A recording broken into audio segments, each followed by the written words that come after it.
കഴിഞ്ഞ 3 മാസമായി ഉത്തർപ്രദേശിലെ ഒരു ജില്ല വളരെയധികം വാർത്താ പ്രാധാന്യത്തിൽ ഇടം നേടിയിട്ടുണ്ട്. അത് വേറൊരു ജില്ലയുമല്ല, സംഭാൽ ജില്ലയാണ്.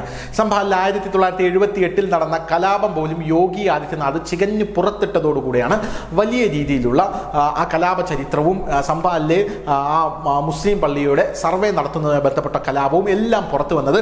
അവിടെ ധാരാളം പ്രവർത്തനങ്ങൾ യോഗി ആദിത്യനാഥിന്റെ ഭാഗമായി നടക്കുന്നു. അവിടെ വൈദ്യുതി കണക്ഷൻ എടുക്കാതെ വൈദ്യുതി ഉപയോഗിക്കുന്ന ഒരു പറ്റം കുടുംബങ്ങളുണ്ട്, അവരെ പുറത്താക്കുന്നു. അവിടെ അടഞ്ഞു കിടക്കുന്ന ആ കലാപത്തിൽ മൺമൂടപ്പെട്ട അല്ലെങ്കിൽ മൺമറയപ്പെട്ട ക്ഷേത്രങ്ങൾ യോഗി ആദിത്യനാഥ് തിരിച്ചു പിടിക്കുന്നു. അങ്ങനെ ഒരുപറ്റം വാർത്തകളാണ് ഈ സംഭാലിൽ നിന്ന് വന്നുകൊണ്ടിരിക്കുന്നത്. ഹോളി അടുക്കുമ്പോൾ, അതായത് നാളെയാണ് ഹോളി, നാളെയാണ് മാർച്ച് 14, മാർച്ച് 14 ഹോളി. ഈ ഹോളി അടുക്കുമ്പോൾ ഉത്തർപ്രദേശിൽ എല്ലായിടത്തും പോലീസ് കനത്ത സുരക്ഷയാണ് ഏർപ്പെടുത്തിയിരിക്കുന്നത്. കാരണം ഈ വെള്ളിയാഴ്ചയാണ് മുസ്ലിം നമസ്കാരം വരുന്നത്, ജുമ വരുന്നത്, പോരാത്തതിന് റംസാൻ മാസമാണ്. ഹോളി ദിവസം ഇവർക്ക് പുറത്തിറങ്ങാൻ പറ്റില്ല എന്നുള്ളതാണ് വേറൊരു കാര്യം. കാരണം ഹോളി ദിവസം ഇവർ പുറത്തിറങ്ങി കഴിഞ്ഞാൽ ഇവരുടെ ദേഹത്ത് ഉറപ്പായിട്ടും അവിടെയുള്ള പ്രദേശവാസികളെല്ലാം തന്നെ ചായം പൂശും. അങ്ങനെയുള്ളൊരു സാഹചര്യമാണ്. ഹോളി അങ്ങനെയാണ് ആഘോഷിക്കുന്നത്. അതുകൊണ്ട് തന്നെ ഹോളി ദിവസം ഇവർക്ക് പുറത്തിറങ്ങാൻ പറ്റില്ല, ഇവർക്ക് മുസ്ലിം പള്ളിയിലേക്ക് പോകാൻ പറ്റില്ല. നമ്മൾ ഈ സർഫ് എക്സലിന്റെ പരസ്യത്തിലൊക്കെ കണ്ടിട്ടുണ്ട്, ഇവർ പുറത്തിറങ്ങുമ്പോൾ മുസ്ലിങ്ങളുടെ മേൽ ചായം പൂശുമ്പോൾ അവർ സന്തോഷത്തോടു കൂടി അത് സ്വീകരിക്കുന്നു, ശേഷം സർഫ് എക്സൽ ഉണ്ടല്ലോ എന്ന് പറഞ്ഞ് ആശ്വസിക്കുന്നു. പക്ഷേ യഥാർത്ഥ ജീവിതത്തിൽ ഈ സെക്യുലറിസം ഒന്നും അവർ കാണിക്കാറില്ല എന്നുള്ളതാണ് ഈ വാർത്തയിൽ നിന്ന് നമുക്ക് മനസ്സിലാകുന്നത്. അങ്ങനെ പുറത്തേക്ക് അവർ ഇറങ്ങി അവർക്ക് പോകാൻ പറ്റാത്തതുകൊണ്ട് വലിയ പ്രതിഷേധം അവിടെ ഉണ്ടാകുന്ന ഒരു സാഹചര്യം ഉണ്ടായി. അപ്പോൾ യോഗി ആദിത്യനാഥ് പറഞ്ഞു, 2 മണി വരെ നിങ്ങൾ പുറത്തിറങ്ങണ്ട, കാരണം ഈ സമയം ഹോളി ആഘോഷിക്കുന്ന സമയമാണ്. 2 മണിക്ക് ശേഷം നിങ്ങൾ പുറത്തിറങ്ങിക്കോളൂ. അങ്ങനെ പുറത്തിറങ്ങുമ്പോൾ നിങ്ങൾ ദേഹത്ത് ആരും ചായം തേക്കില്ല, അങ്ങനെ ആരെങ്കിലും ചായം തേച്ചാൽ അവരുടെ കാര്യം ഞാൻ നോക്കിക്കൊള്ളാം എന്നാണ് യോഗി ആദിത്യനാഥ് ഇവരോട് പറഞ്ഞിരിക്കുന്നത്. എന്തായാലും ഈ സംഭാലിൽ ഇതേ തുടർന്ന് വലിയ രീതിയിലുള്ള സുരക്ഷയാണ് ഇപ്പോൾ അവിടെ ഏർപ്പെടുത്താനായി ശ്രമിക്കുന്നത് പോലീസ്. ഹോളിക്ക് മുമ്പ് സംഭാലിൽ വീണ്ടും ഒരു വിവാദം ആരംഭിച്ചിരിക്കുന്നു.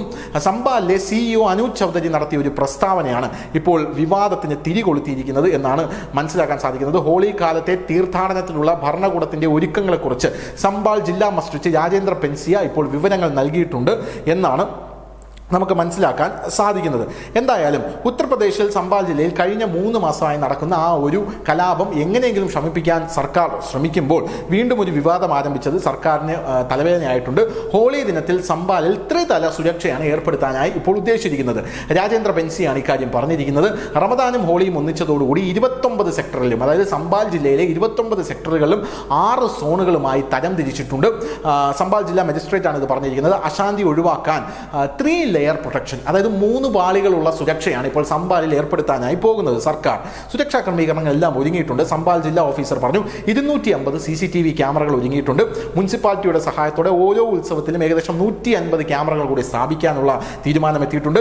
ഡ്രോണുകൾ ഉപയോഗിച്ച് സകല പള്ളികളുടെയും സകല വീടുകളുടെയും സംഭാലിലും മുഴുവനായും തന്നെ വലിയ രീതിയിലുള്ള ഒരു നിരീക്ഷണം, സർവേലൻസ് ഏർപ്പെടുത്താനുള്ള ഒരു തീരുമാനം നടത്തിയിട്ടുണ്ട്. ഇതിനു പുറമെ DIGയുടെ നേതൃത്വത്തിൽ ഒരു ഫ്ലാഗ് മാർച്ചും അവിടെ നടക്കുമെന്നാണ് അറിയാൻ സാധിക്കുന്നത്.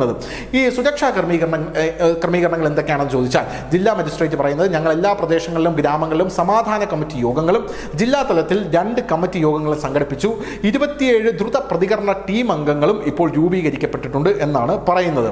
എന്തായാലും ഹോളി സമയത്ത് തീർത്ഥാടന പാതയിലെ 10 പള്ളികളിൽ ടാർപോളിൻ കൊണ്ട് മൂടിയിടാനാണ് ഇപ്പോൾ പറഞ്ഞിരിക്കുന്നത്. കാരണം പള്ളിക്കുള്ളിലേക്ക് കളറുകളൊന്നും പ്രവേശിക്കാൻ പാടില്ല. കാരണം ഈ പൊടിയാണല്ലോ കളറായിട്ട് ഇവർ ഹോളി ആഘോഷിക്കുന്നത്. അങ്ങനെ പള്ളിക്കുള്ളിലേക്കോ അല്ലെങ്കിൽ പള്ളിക്ക് പുറത്തേക്കോ കളർ ആകാതിരിക്കണമെങ്കിൽ ടാർപോളിൻ കൊണ്ട് പള്ളി മൂടിയിടൂ എന്നാണ് പറഞ്ഞിരിക്കുന്നത്.